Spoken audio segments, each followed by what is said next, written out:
We met in London a few years ago, I can't remember how many. Maybe 5 years ago. Oh, yeah, and I was working in an architect's office as part of the course. You have to work for 12 months in an architect's office. So I was working in Chelsea, and I was living on Sydney Street, which is in Chelsea, just around the corner from where Neil lives. And we met one Saturday on the King's Road, and started writing songs together, just like that.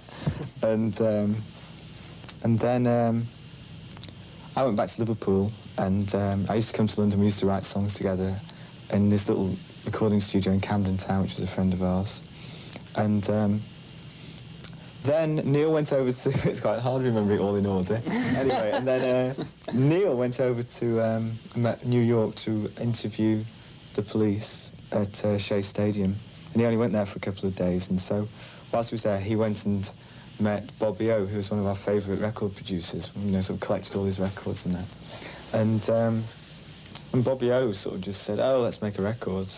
I've got a few bits out there, actually, anyway. Bobby O said, hey, let's make a record. And although it wasn't much more complicated than that, really. And so then a few weeks later, we flew back to New York and started recording with Bobby O at Unique Studios, which is at Times Square, which is where Arthur Baker was making all his hip-hop records and that, and Planet Rock were there, and Carlos Alomar walked in and that. It was very exciting.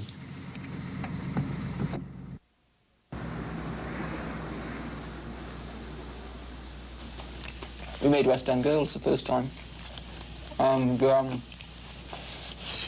Sorry, I'm chewing away. Chomp. Very good muffins.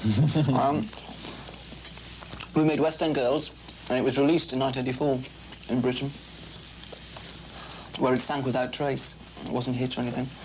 But in Belgium, it became a hit, and then in France it was a minor hit, and then we started to get played in Canada, and in the West Coast of America.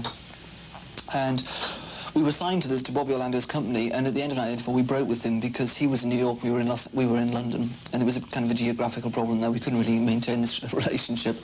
And then we signed to EMI Records. We had a thing called Opportunities, which was another flop for us, although again we got a lot of play in Canada on it, and a lot of play in the West Coast of America. And then we re-recorded West End Girls because in Britain no one had heard the song, and it went to #1 in Britain. So it was suddenly we had a hit.